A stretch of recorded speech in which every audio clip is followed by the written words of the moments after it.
আসসালামু আলাইকুম রহমতুল্লাহি ওবরকাতুহু। সম্মানিত দর্শক, আওয়ামী লীগকে ১০ বছরের জন্য নিষিদ্ধ করা হবে এবং আওয়ামী লীগের যারা শীর্ষ নেতা এবং অধস্তন নেতা অথচ দুর্নীতি এবং অনিয়মের সঙ্গে জড়িত তাদের বিরুদ্ধে কঠোর ব্যবস্থা গ্রহণ করা হবে। অনেকে তাদের মৃত্যুদণ্ড পর্যন্ত আশা করছেন। বলা হচ্ছে যে আমাদের একটা যুদ্ধ অপরাধের জন্য যে ট্রাইব্যুনাল, আন্তর্জাতিক ট্রাইব্যুনাল, এখানে অনেকের বিচার হবে এবং এই সরকার যদি টিকে থাকে তাহলে আওয়ামী লীগের নেতাকর্মীদের বিচার করার জন্য বড় রকমের কোনো ট্রাইব্যুনাল বা একাধিক ট্রাইব্যুনাল গঠিত হতে পারে। এটা অস্বাভাবিক কিছু নয়। ইতিমধ্যে আওয়ামী লীগের অনেকে খুব ন্যাক্কারজনকভাবে গ্রেপ্তার হয়েছেন। অনেক বড় বড় নেতাদের বাড়িঘর জ্বালিয়ে পুড়িয়ে ছারখার করে দেয়া হয়েছে। অনেকের ব্যবসা প্রতিষ্ঠানে আগুন লেগেছে, আগুন দেয়া হয়েছে, তছনছ করা হয়েছে, বন্ধ করে দেয়া হয়েছে। আর যে সকল পাবলিক লিমিটেড কোম্পানি, ব্যাংক, বিমা থেকে শুরু করে অন্য কর্পোরেট হাউসগুলো, সেগুলোকে প্রাতিষ্ঠানিকভাবে অন্য যারা শেয়ার হোল্ডার রয়েছেন তারা দখল করেছেন এবং কিছু কিছু ক্ষেত্রে রিসিভার, কিছু কিছু ক্ষেত্রে প্রশাসক নিয়োগ করার জন্য প্রক্রিয়া চলছে। দ্বিতীয়ত, আমাদের দেশে একটা গণ অভ্যুত্থান হয়েছে। এটিকে আমি আসলে গণ অভ্যুত্থান না বলে এটিকে বলবো গণ বিস্ফোরণ। এর কারণ হলো অভ্যুত্থান এবং বিস্ফোরণ এই দুটো ভিন্ন জিনিস। অভ্যুত্থান যখন হয় তখন সুনির্দিষ্ট একটি দাবির ভিত্তিতে মানুষ দীর্ঘদিন লড়াই এবং সংগ্রাম করতে থাকে এবং যে সকল দাবির বিরুদ্ধে লড়াই করতে থাকে সে সকল দাবি পরবর্তীতে রাষ্ট্রীয়ভাবে কিভাবে বাস্তবায়ন করতে হবে সেই ব্যাপারে রাজনৈতিক দলগুলো, জনগণ সচেতন থাকে এবং তাদের একটা পূর্ব প্রস্তুতি থাকে। যেমন আমরা মুক্তিযুদ্ধ করেছি, মুক্তিযুদ্ধ হয়ে যাওয়ার পরে আমাদের কি কি করতে হবে সেটি নিয়ে আমাদের একটা পূর্ব প্রস্তুতি ছিল। ফলে খুব বেশি দেরি হয়নি এটি সংবিধান প্রণয়ন করতে, এটি রাষ্ট্র ব্যবস্থা গড়ে তুলতে, আরও অনেক কিছু। আবার এরশাদ জমানাতে আমাদের যে গণ অভ্যুত্থান হয়েছে সেটার প্রেক্ষিতে আমরা যা কিছু করেছি সেখানে আমাদের আসলে 15 দিনের বেশি সময় লাগেনি সব কিছু ঠিকঠাক করে নিতে। আর গণবিস্ফোরণটা হলো মানুষ যখন রাগ হয়ে কোনো একটি কাজ করে, দীর্ঘদিনের পুঞ্জীভূত ক্ষোভ, হতাশা, বেদনা, এগুলোর ফলে মানুষ যখন আশা হারিয়ে ফেলে, পরিকল্পনা হারিয়ে ফেলে, এমনকি অনেকে আত্মহত্যা করার মতো পর্যায়ে চলে যায়। তো এরপর যখন একটা সুযোগ এসে যায়, মানুষ যখন ক্রোধ দেখানোর, রাগ দেখানোর সুযোগ পেয়ে যায় এবং সেই রাগ দেখানোর ফলে যে পরিবর্তন হয়, রাজনৈতিক পরিবর্তন হয়, এটি গণবিস্ফোরণ। এখন আপনি যদি বাংলাদেশের এই সাম্প্রতিক সময়, যেটিকে কেউ দ্বিতীয় মুক্তিযুদ্ধ বলছেন, কেউ ছাত্র আন্দোলন বলছেন, কেউ গণ অভ্যুত্থান বলছেন, এটিকে আমি গণবিস্ফোরণ বলতে আগ্রহী। আমার কাছে গণবিস্ফোরণের চেয়ে অন্য কোনো কিছু মনে হচ্ছে না। এর কারণ হলো এই গণবিস্ফোরণের পর কি করতে হবে? আমাদের একজন শাসক লাগবে, একটি মন্ত্রিপরিষদ লাগবে, কাউকে বাদ দিতে হবে, কাউকে নিতে হবে।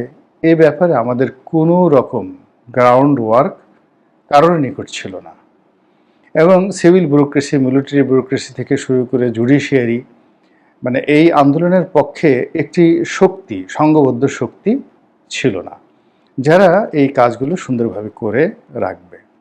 তো সেইগুলো করতে না পারার কারণে কি হচ্ছে, একটি অপ্রত্যাশিত, একটি অভাবিত এবং এখন মনে হচ্ছে কারো কারোর জন্য একেবারে অযাচিত কিছু মানুষজন ক্ষমতার একেবারে পাদপীঠে চলে এসেছেন।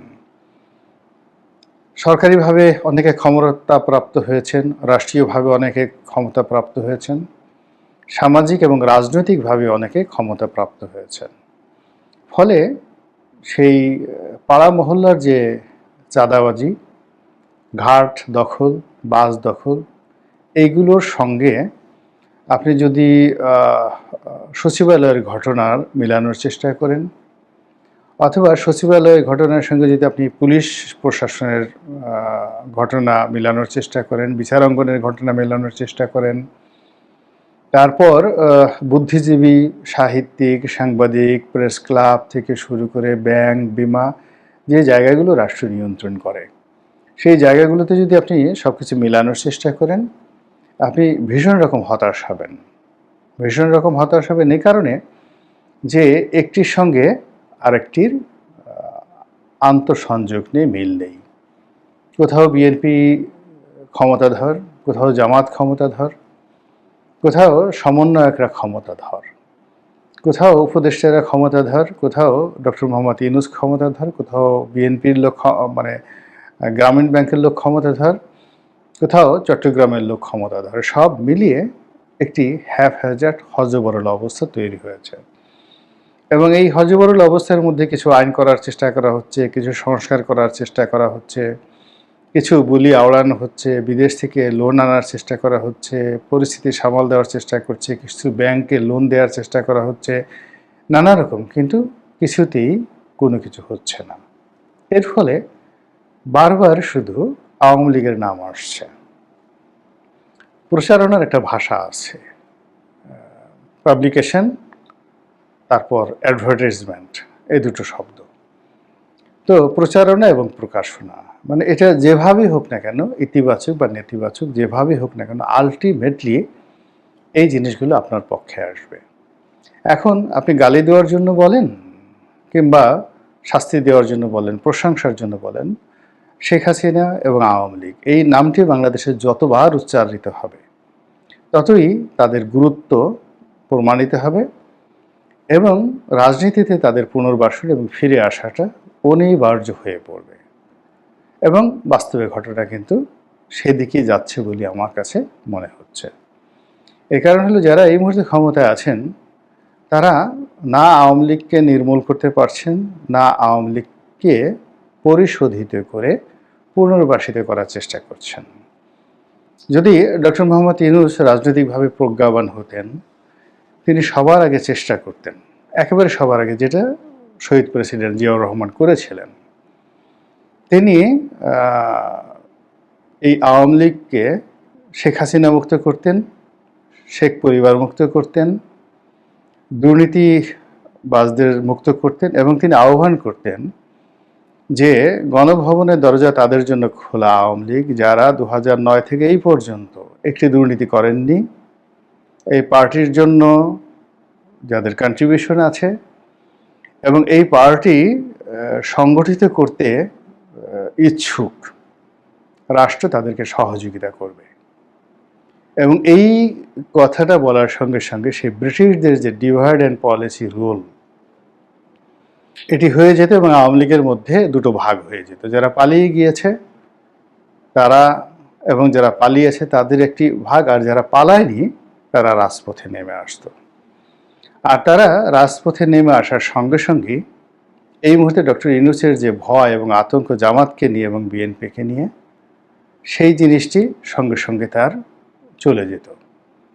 এটা শুধুমাত্র তার ইচ্ছা, সদিচ্ছা, আর কিচ্ছু না। নেতা হওয়ার জন্য ঝুঁকি নিতে হবেই। তো সেই কাজগুলো তিনি করতে পারেননি এখন পর্যন্ত, এবং সম্ভবত পারবেন না। তাহলে কি হবে? যারা পালিয়ে আছেন তারা উকি ঝুঁকি দিয়ে দেখছেন যে কখন বের হবেন দেশের মধ্যে, আর দেশের বাইরে যারা পালিয়ে আছেন তারা ওখান থেকে গভীর মনোযোগ সহকারে তারা বাংলাদেশের পরিস্থিতি, পরিবেশ পর্যবেক্ষণ করছেন, এবং কখন কি করে বাংলাদেশে আসা যায় সেই প্ল্যান এবং পরিকল্পনা তারা করে চলেছেন। দ্বিতীয়ত যেটা আছে সেটা হলো, দেশের মধ্যে যারা আছেন, দেশের বাইরে যারা আছেন, তাদের সকলের নিকটই অঢেল অর্থ। বাংলাদেশি মুদ্রায় তাদের অর্থ আছে, বিদেশি মুদ্রায় তাদের অর্থ আছে।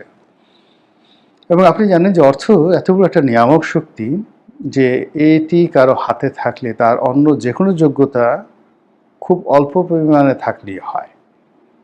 জ্ঞান, গরিমা, শিক্ষা, দীক্ষা খুব অল্প থাকলে কিন্তু হয়ে যায়, তারা অনেক কিছু করতে পারে।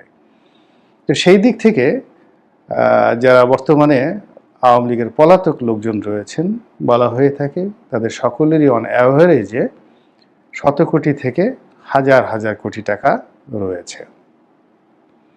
তো এই টাকা দিয়ে তারা যদি গার্মেন্টসে বিশৃঙ্খলা তৈরি করতে চান, তারা যদি জনপদে বিশৃঙ্খলা তৈরি করতে